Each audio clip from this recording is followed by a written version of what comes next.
I'm Miwa Messer. I'm the producer and host of Poured Over. And Ross Gay did an amazing, well, he's done amazing books for a really long time, but The Book of Delights is probably the book that everyone knows best at this point. And it's a collection of essays that he wrote as an exercise, almost one a day for an entire year. I think there were a couple of days you missed, if I remember correctly.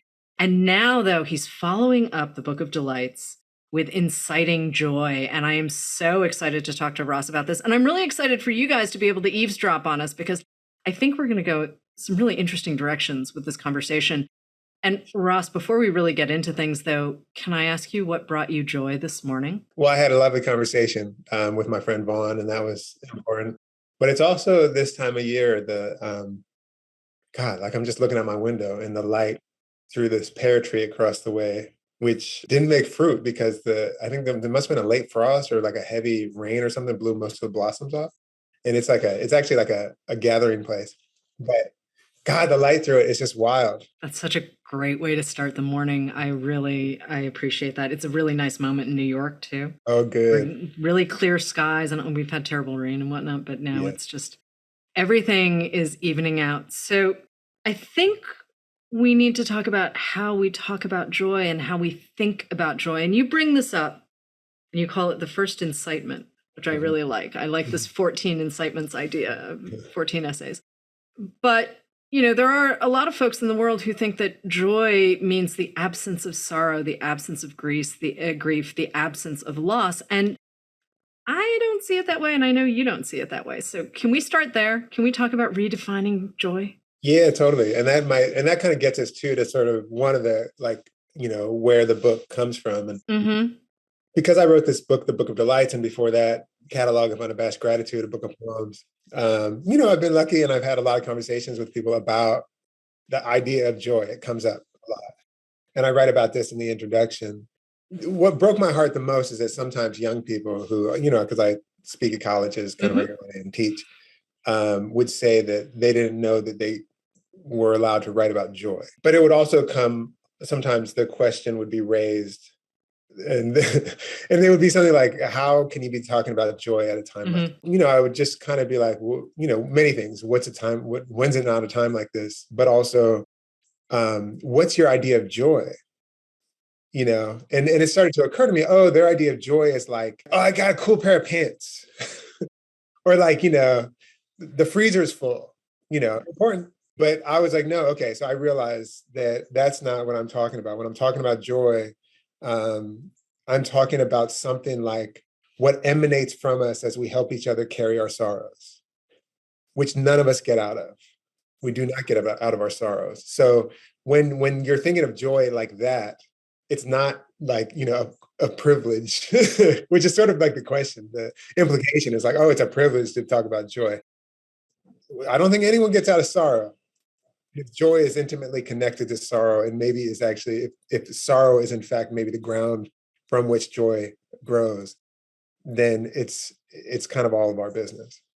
You also have this amazing line in the introduction too, where you say, my hunch is that joy is an ember for, or precursor to, wild and unpredictable and transgressive and unboundaried solidarity. And I think that's something that's really easy to lose sight of, that we can actually find community in joy. And it doesn't have to be these expansive, fancy moments. Yeah. It really can be very, very simple stuff. And I would like more of us to think about that. Oh, absolutely. Absolutely. So part of what you're talking about, though, is grief. I mean, you talk about your dad's death intimately, and you talk about your relationship with your dad. So already early in the book, we're there. You're not separating these things at all. I was thinking about that when I was organizing the book. The arrangement of the essays aren't chronological how I wrote them, but I do think that was one of the first essays that I wrote. But I've been like, over the course of the year and change, like kind of working on it and revising it, I've been thinking that a good reason to have that as a first essay is precisely what you're talking about, to sort of prepare the ground for, like, when we're talking about this, we're talking about a grave emotion, actually. And a grave emotion, implies that the grave, like, a sort of a common feature of our lives is that we will die. And who we love will die. So let's start there. Right. That kind of connects us, that kind of connects us. It also shows us where the stakes are, though. I mean, it's very easy, especially in this day and age, to distract ourselves. I mean, we'll get to your feelings about cell phones in a minute, but I happen to carry 2 cell phones, and I prefer to not be reliant on my cell phones. But the reality is, occasionally I'm a giant 6-year-old with a very expensive supercomputer in my pocket. But it's also a moment where I'm advocating for people to bring short stories back in a really hard way, because you can read a short story on your phone, and I highly recommend it. Yeah. But this idea of connection and being able to appreciate sort of what's in front of you. You talk about this quite a lot when you're writing about gardening and your experience as a gardener.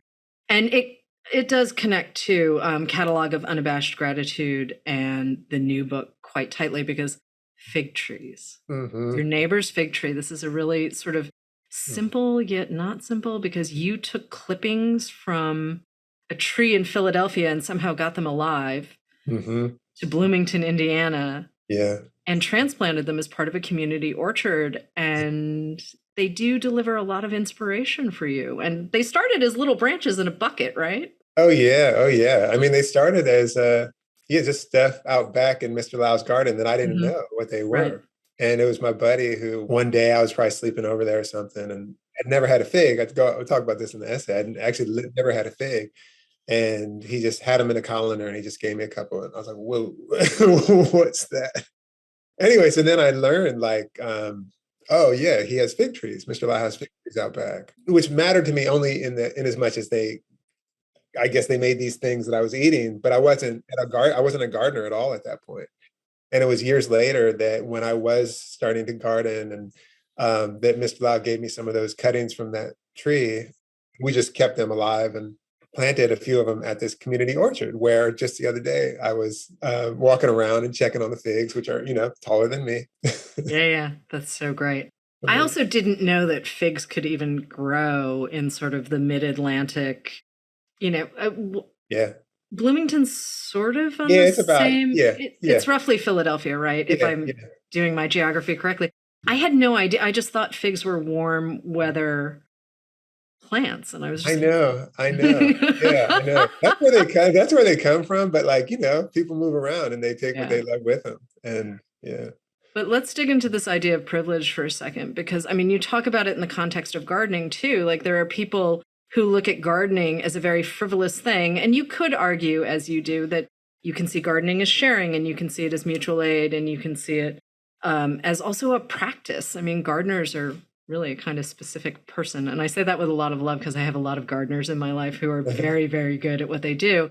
And it doesn't mean that the gardens are fancy and formal. It just means they know their stuff and they know how to connect with other people. So can we just sit with this idea of privilege for a second? Because again, joy is privilege, really? In that essay particularly, I'm sort of addressing a reader, like a question that might be arising for a reader, which is a question, that it's sort of a reasonable question to tussle with, that maybe having access to a garden is a privilege. And my suggestion is that not having access to a garden, or not having access to clean air, or not having access to clean water, or not having access to not being bombed, or not having access to, a place to sleep is a disprivilege. And we often sort of, it's just like, almost like how we talk now, like, I'm privileged enough to have a place to sleep, and it's like, actually, no, we should all have places to sleep, we should all have a place, et cetera, et cetera. We should all be cared for. We should all have good food, healthy food to eat. So, and I feel like there's a way that privilege discourse also actually obscures that fact. It makes it almost something that can't be remedied, something that we can do something about. It's just a privilege. No, actually, what we got to do? We got to fix the pipes. That's what it is. Right. No, fundamental rights versus privilege. Like, what can you expect as a human being in the world? Yeah. That's really what it comes down to. But I love the way you use gardening, not just as a metaphor for intellectual and emotional growth. There's the physicality of it too, and the getting lost in the actual work. Yeah. Which I think is really great. I mean, there's nothing like getting your hands really dirty and thinking, okay, please, can I just not kill these plants? Please. Not kill these plants. So after my mother died, I spent a lot of time in her garden, literally with these giant bearded irises and these peonies that were older than me. And I'm just like, I can't kill them. I can't kill them. I cannot be responsible. And I managed to keep them alive for as long as they needed to, but then sort of pulled them out and sent them around to other people. So all of those plants exist in other people's yards now, which I kind of like that bit. Oh my God, I love that. Right? It's kind of cool. But essays, you pick 14 essays. You're working on these pieces over time. I'm assuming many of them during lockdown and sort of that moment where none of us could really be out in the world. It's not so much that you're talking about time as a privilege, but the sort of the way time locks us in. Yeah. And the expectations of time. And again, these are all sort of labels we put on ourselves. Like no one ever woke up and said, oh, well, except maybe Ben Franklin, but and I had to throw that in there because you're from Pennsylvania. You're from Philadelphia, and it's like, I'm sorry, I can't resist. It's a terrible, terrible thing.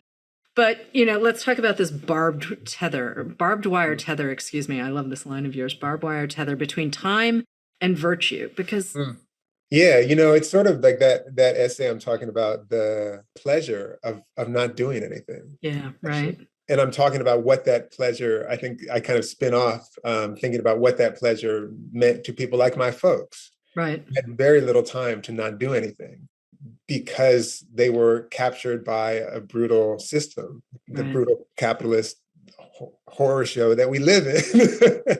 And so as a consequence, it wasn't like they were able to sort of, be on, like what I say, my mother was on a more, grew up probably on a more earthly time. She grew up on a farm, right? Which surely had all its, some industrial components to it, I'm sure. But there was the real fact of like, morning is when the cows need to be milked. Yeah. And there are these, and when things are coming into, harvest time and, X, Y, and Z, as opposed to when the person who owns the factory or the Burger King or the whatever, where you got to go work, tells you should be there and for how long and at what compensation and how you will not be getting a vacation, on and on and on. I feel like that's a kind of thing that we can kind of internalize, that absence of time, or like if we do not have time, there's something virtuous about us, even when we might have time. Right. Something about that. I think too, freeing up time though, so your brain can wander. Yeah. I think it's so easy to get pulled into things that you don't necessarily need to be. And just to be able to stare out a window and just look at what's in front of you and sort of let your brain wander. I have to say, I created a playlist based on a bunch of the music that you mentioned. And then, of course, that sends me down a rabbit hole, which we'll get to in a second. But it was really kind of wild. And yes, you are correct. The Rufus Wainwright version, oh my gosh. Isn't that beautiful? Of Hallelujah. By far. And I saw Leonard Cohen years ago at the University of Texas. It was a wonderful thing, and it's a tiny venue. And he was bouncing up and down on his knees. I remember when he was in his 80s. Yeah, I remember hearing about that. And I was just like, I would like to do that when I know. But we think of music as sort of an obvious starting point. Music and dance, and you talk about dance too in the book as well. But this idea that, and I'm getting excited just thinking about this playlist because it's a little wacky. I mean, there's some Johnny Cash on there. There's Nina Simone, and there's, Al Jarreau and Dave Brubeck and all of these things that I love. But at the same time, I'd never sort of put them in a single piece, which you do in this essay. So I want to talk about music in your life and how that sort of may or may not change, pardon me, the tenor of what you're doing at any given moment. I'm sorry, I couldn't resist. Oh, Ben. Yeah, I care a ton about it, and I'm listening to music often, and I'm getting to very deep grooves with music. And for instance, right now, like I'm sort of in a deep. It's been a little while too. It's been like a year where I've just been listening like hell to Aretha Franklin. Oh, wow. Okay. Amazing Grace, actually, which in the book. But at the time, I was listening a lot to. I wasn't listening as much to this one song that I can't stop listening to, which is her version of "Mary, Don't You Weep," which is just amazing. But yeah, music it feels like, it's one of these many things. Like you said, dance. It's like it is this thing that we connect so strongly around that. And then in that essay too, like one of the things that I think is, it's an essay about cover songs. Yeah. And then in a way, like I'm going to try this out. cover songs themselves, whereas, like there's something about the cover song that troubles ideas of property, and it troubles ideas of like ownership. And it really sort of imagines, I come to at the end of the essay, that maybe there's enough room for all of us. Yeah.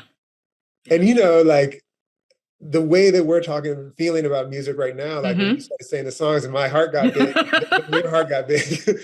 There's something about that music provides for us too. Like it might be the case that music sometimes reminds us like, oh, there's room for all of us. There's room for, a lot of music is like, come on in. It's just like a dance floor. Too many people can get on a dance floor. It's a wild thing. Like if it was a dumb classroom, we wouldn't fit in. But if it's a dance floor, we will get in. And teaching is something that you cover in this book too. And I love some of the exercises that you give your students. Can we talk about those for a second? Because they're very Ross Gay. I don't know anyone else who would have come up, and they're listed in the book. And I was sort of noodling the idea of maybe doing one or two, because I was like, I don't know if I can actually do this. And, there's the one about writing, 30 plays in 60 minutes. Yeah. And just a couple of things where I'm like, oh, I get where you're going with this. I understand that we're talking about the dialogue, we're talking about the movement, and you're talking about creating a play in 6 lines. Yeah. Maybe 5. Yeah. And it's kind of, it's that Hemingway exercise, for sale, never used, for sale, baby shoes, never used. Yeah. But I want to talk about the connection to joy and teaching, because you have a great story about a kid who got the assignment.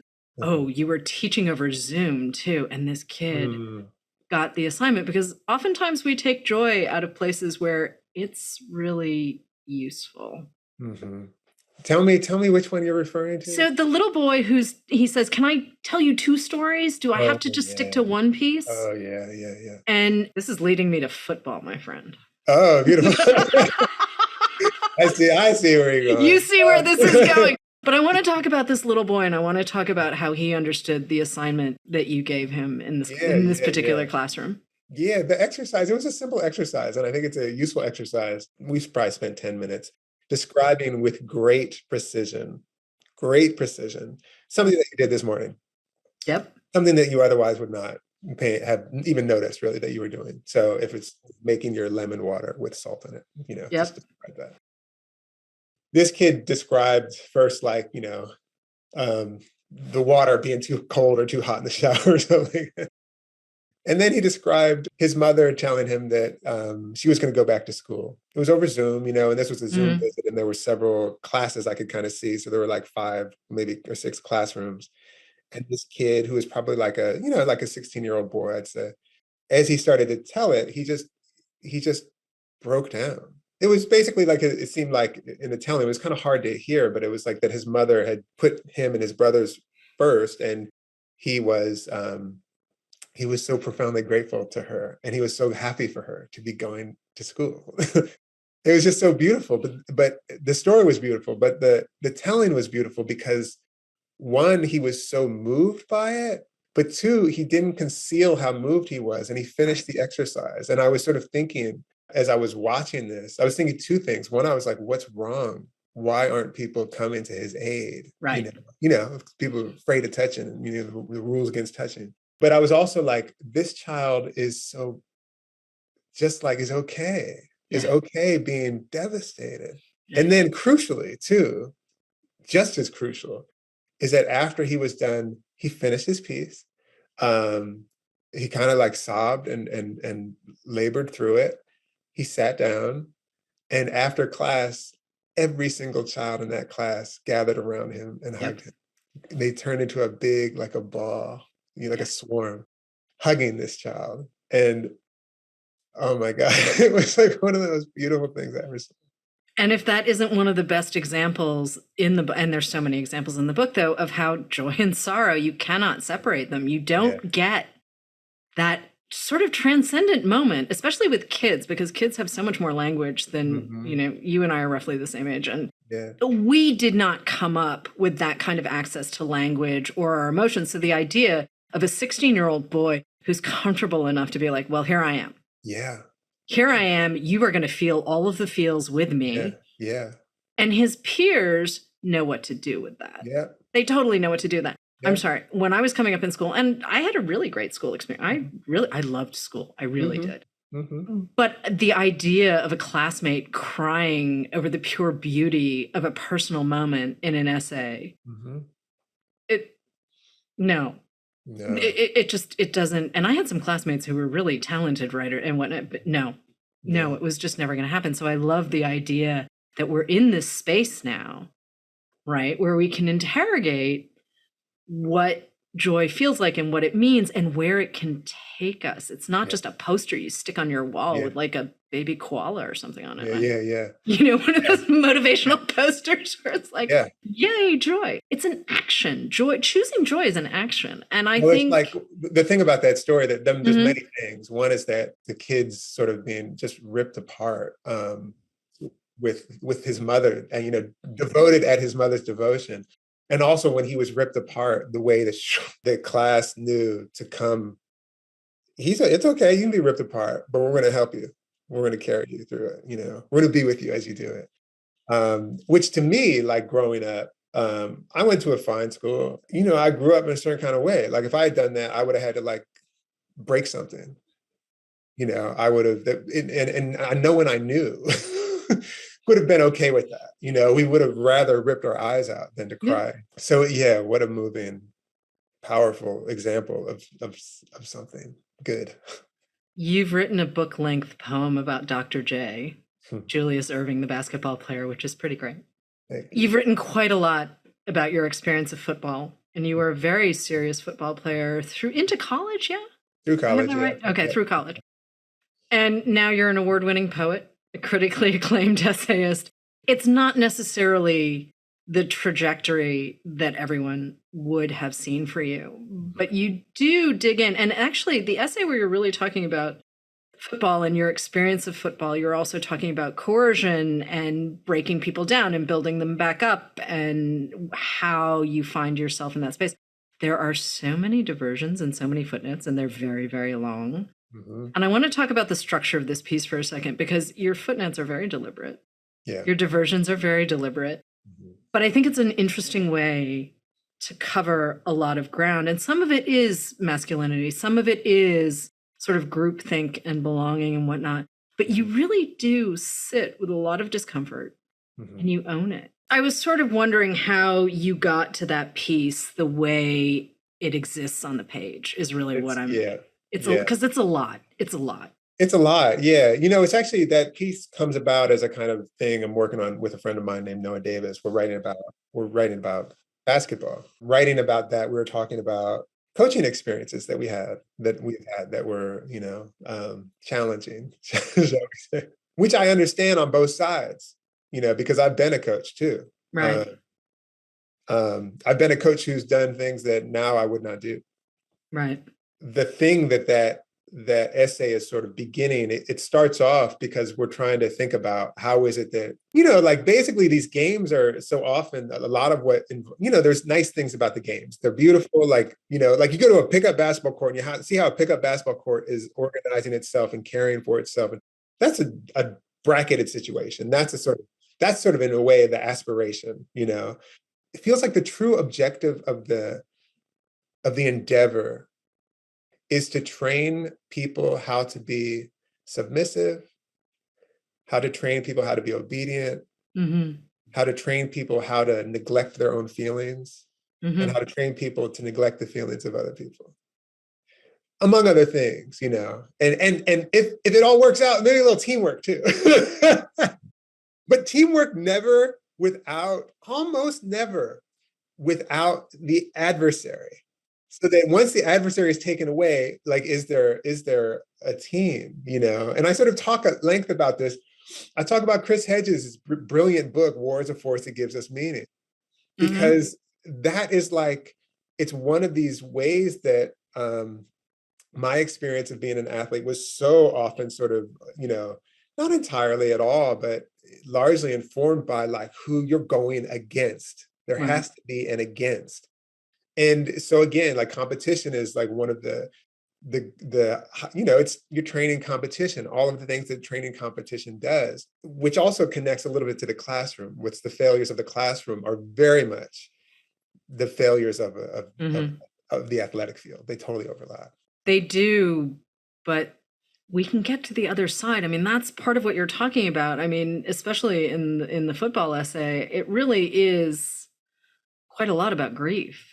Well, one of the things that that essay helped me get to, one of the sorrows of being a certain kind of quote unquote man, right, is we sort of are taught, and I think, I think some of this training, this sort of football training, is just one of a million kinds, is a way to sort of where it happens, but we are taught that there might be a way to be without need. Right. So right. To be a sort of force in the world, an actor on the world, as opposed to someone who's acted upon. To be one who moved, but not one who is moved.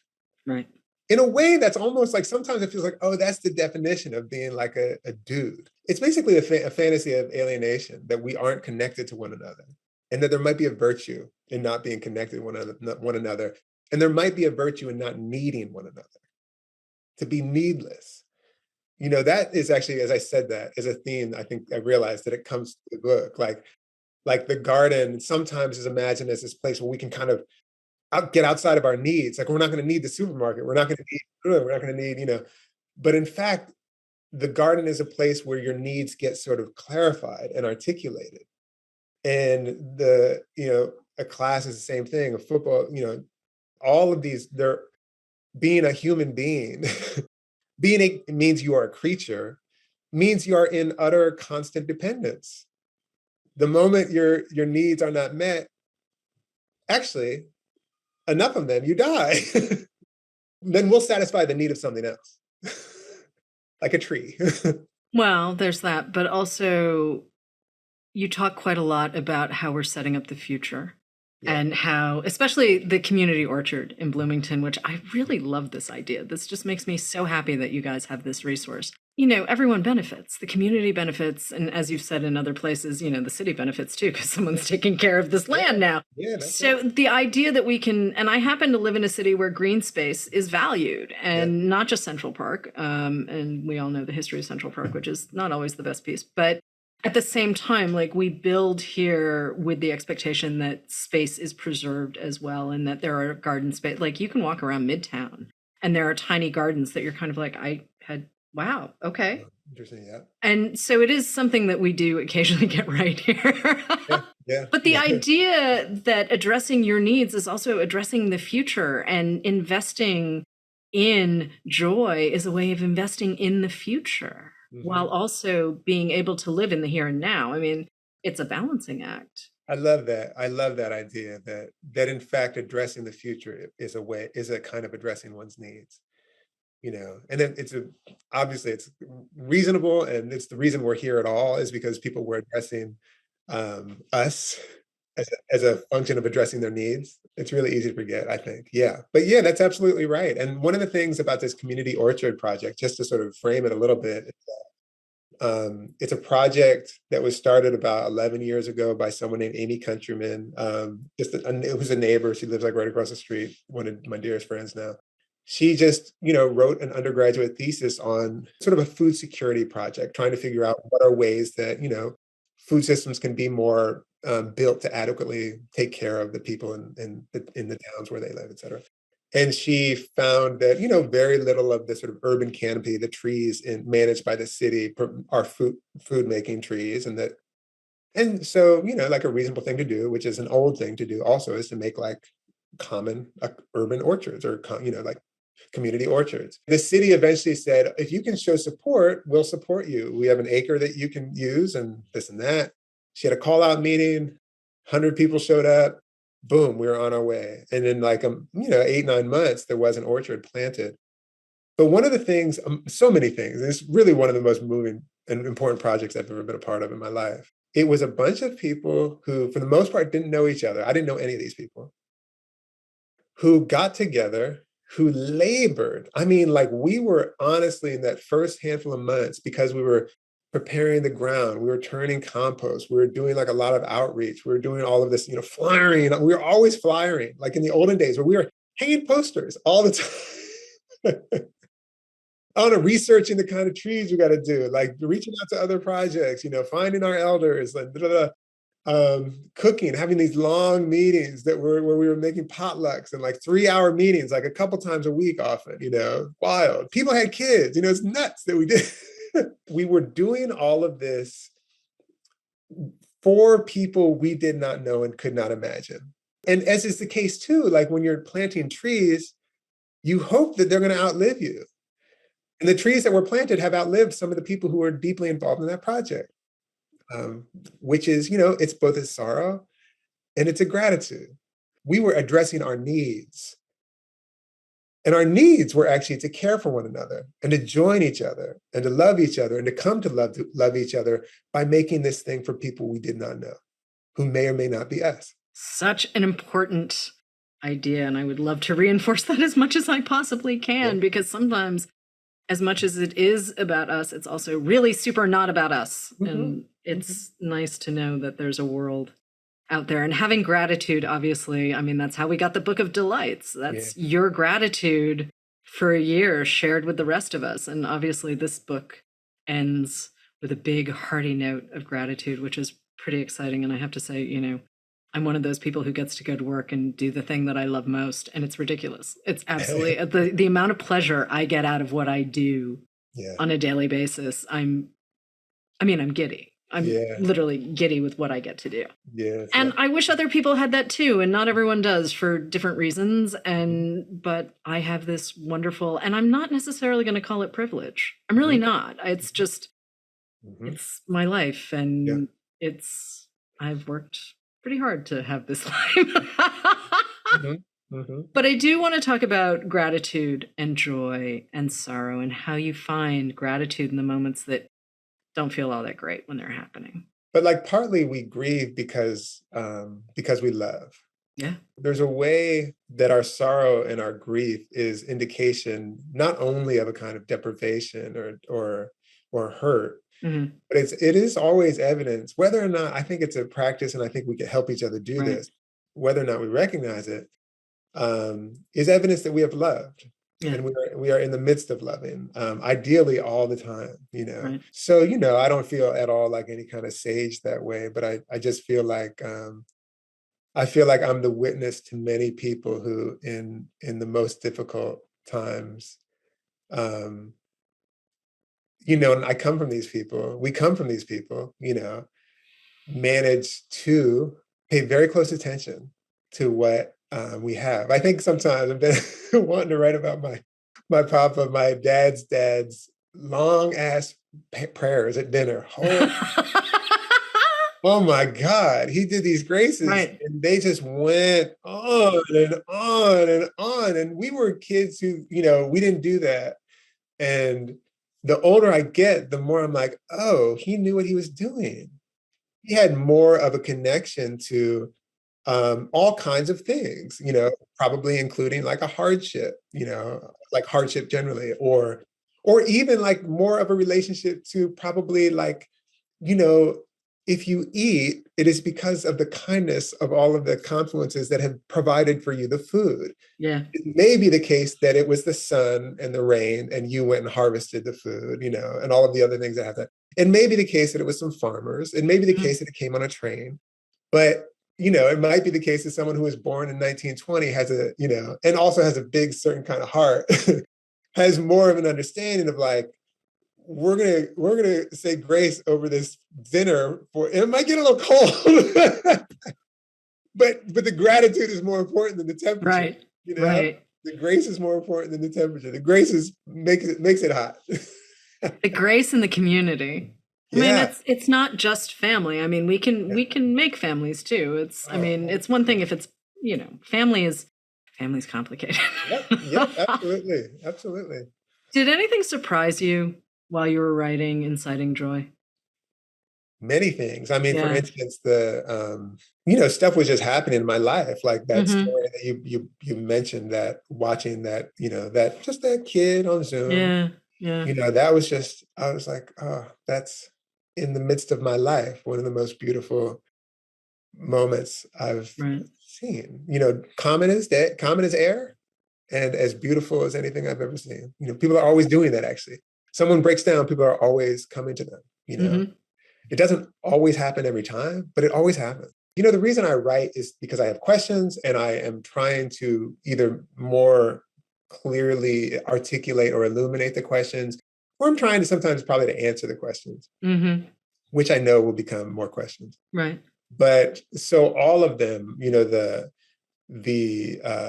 essay about time, you know, mm-hmm.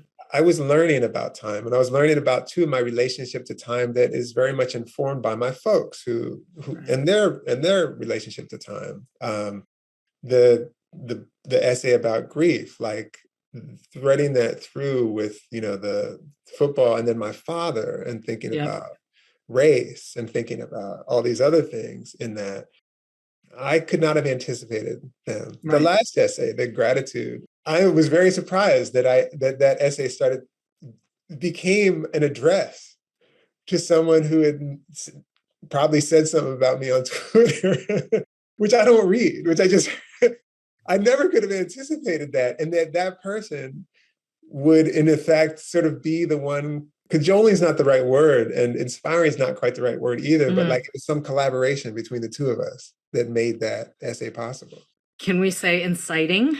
Yeah, exactly. Inciting is fair, I think, because I mean, my moment when I read that anecdote was, that's so disrespectful of you. I had a moment where I was just like, you don't get to determine what this author is writing about. Like, that's just not for you to say. And I just I have a kind of rude note in my galley. But the idea too, and this comes back to your entire premise for this book, that joy exists in the world and it's not in a vacuum. Yeah.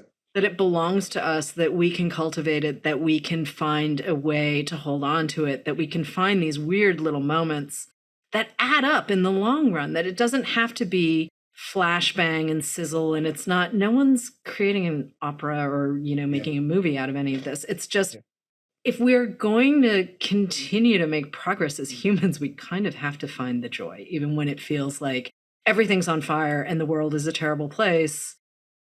You know, we still have to make jokes. Well, yeah, we really do. The thing is, like, everything is on fire. You know, it's never not, everything is, you know, everything is always on fire for some people. And that's the thing, like, I think it's important to remember. And I also think it's important, like, to remember, to the extent that it's possible. And like, we have guides and we have teachers for this. So thankfully, to the extent that it's possible, to walk the earth being like, that person is going to die. They are on their way, you know, and maybe even more potently, that person is hurt. That person is heartbroken. Like, we are 201 heartbroken. No matter what we are doing or saying, we are 201 heartbroken. At which point, I think we probably relate to each other a little bit differently. You know, again, to talk about grace, I think it introduces probably a different kind of grace into our lives. And if we're lucky, we hold on to it. Yeah. And we hold on to it in part by having other people. Mm-hmm. Like it's not just us. Mm-hmm. You know, we're with each other. We're always holding each other. And speaking of holding each other, can we talk about some of the reading you've been doing separate from your own work? I mean, you're a teacher and a poet and an essayist, and you have lots going on. But you've got to be making time to read, right? Oh, yeah. And partly I'm reading, you know, for this class I'm teaching. Mm-hmm. We just finished this brilliant book by someone named Heather Crystal called The Crying Book. Mm-hmm. We're reading Muriel Rukeyser's I think it's her second book of poems called Book of the Dead. Oh, yeah. I haven't heard of that in years. Incredible. Yeah. Ama Kojo is a poet who has a new book called, I think it's called The Bluest Nude. It's so good. It's wild. What else am I? I'm looking at reading Simone White. She's a poet and also kind of essayist. Mm-hmm. Has a book called I think it's called Or on Being the Other Woman. I forget titles sometimes. Mm-hmm. Or on Being the Other Woman. That is amazing. I'm also finishing right now. Philip Lopate has a book about Susan Sontag. I'm just about to finish, which I've really enjoyed. I really enjoyed that. I was kind of dipping back into her book, Under the Sign of Saturn. Yeah. She has that beautiful, I think it's just such a beautiful kind of elegy of Paul Goodman, the writer Paul Goodman. That essay is so beautiful and so grown. It feels so necessary to this moment. It's all good. So what's next for you? Getting on the road with this book, sharing this book a lot. And I am, always writing these new little things here and there. I've just finished the second book of Delights. It's been 5 years. Yeah. And I thought, like, in a way, sort of in the vein of like sort of serial poems that I love, like some poets like Nate Mackey, or serial novels or whatever, or Anne Waldman, like people write poems just kind of go on. Yeah. I thought, oh, it might be interesting to like try to keep doing this Delight thing, maybe every 5 years. Anyway, it's been 5 years.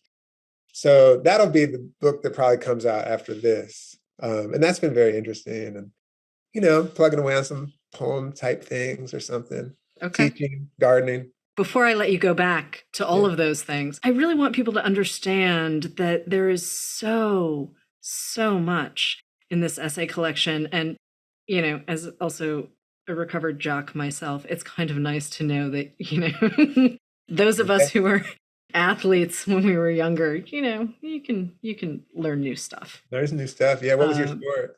So I was a hurtler, but I also played field hockey and lacrosse before that. So I knew my way around certain things. But at the same time, throwing yourself at immovable objects, possibly not the best plan. And I have some funky scars. Oh, yeah. And a little bit of damage in some joints that I may have to address later. But it was totally worth it at the time. Oh, yeah. Oh, yeah. Yeah, like how do we totally worth it. Totally love it and all that stuff. And also like all the other things to be like, and also when you are really hurting, can you attend to that? Like, can you, like all this, I feel like, those of us who have been jocks as kids, like we might have a little bit more, or other things that have happened as kids. We might have a little trouble being like, oh, that hurts, I'm going to stop. I'm not great at reading. I will admit, I am not great at reading pain. There are times where I'm like, I'm sorry, what? I know. I hurt myself the other day. I was at a basketball court and I saw a little kid kind of didn't get hurt, but I kind of had his feelings hurt. And I was like, you're not hurt, actually, are you? And I was like, it's not my business. Like, I don't know what this kid is. And I was trying to mediate something, but it was just stupid. Though I can totally see you as a skateboarder. And I have to say, like, I have no problem falling off of surfboards. I have no problem falling off of skis. And I grew up skiing on ice. And concrete freaks me out. All I can think of is my parents paid too much for my teeth. And I cannot, because when you're not afraid to fall, concrete is not your friend. It is just not your friend. And I was given a really beautiful deck and I had it built and everything else. And, learning to skate as an adult. Yeah. Oh, consequences are right there all the time. I know it. Yeah, I know it. Like when I see people watch me when I'm on my skateboard, I know how to ride a skateboard. Yeah. People who aren't familiar with skating, it's clear. It's like, they know what it is. They're like, wait, you're like, that is going to slide out from under you. You're going to fall down.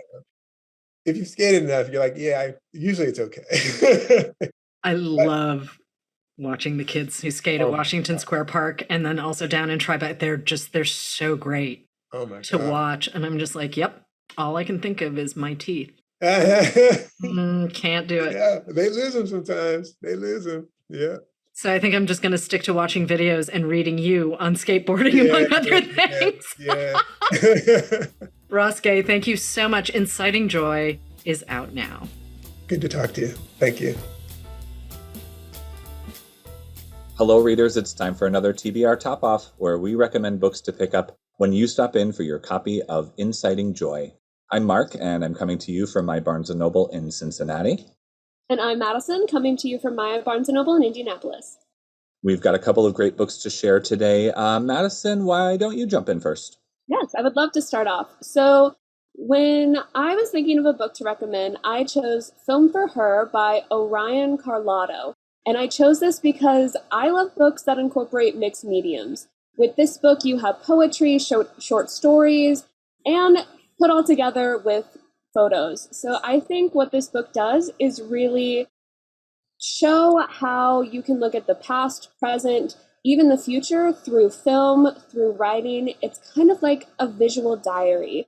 And one thing I want to stress about this, what I loved, is that it gives you a moment to reflect on maybe moments you've forgotten, even though they're sharing their own moments, which is what I think I really love about this collection, is kind of just the taste of life it gives you. And that was Film for Her by Orion Carlotto. Fantastic. That's a great book. And I like the point that you made. It is often about those small moments that make up a whole life. Everybody has them. And I think something that showcases that is really lovely. I also chose a really lovely collection. This is a book called How to Love the World, Poems of Gratitude and Hope, and it's edited by Mr. James Cruz. I may have chosen this book slightly because Ross Gay, who is featured today, is featured in this collection, but I really chose it because it's beautiful and very, very inspiring. This is an anthology that features some of our most treasured poets and writers. And it's rooted in themes of gratitude, gratitude for what we have, gratitude for what we've been given, and hope for the future. It was written and put together during the COVID pandemic, so it just offers this lovely ray of sunshine that I think everybody could have used at the time and can use to this day. It invites you to practice stillness and reflection. And it also includes prompts for you to write some things yourself, as well as some discussion topics that you can share with the group. This book is meant to be savored and definitely shared. So please check out How to Love the World by James Cruz. I love that. Love it. That is all we have for today. Thank you so much for tuning in to Poured Over. Please make sure to give us a rating and subscribe so you never miss an episode. You can also follow us at Barnes & Noble. Pretty simple. My name is Mark. You can follow my home store at BN Westchester. And I'm Madison. You can follow my home store at BN River Crossing. Thanks, everybody. Happy reading. Bye-bye. Poured Over is a Barnes & Noble production. The show is available on Apple, Spotify, and Stitcher. Please rate and review us wherever you listen to podcasts.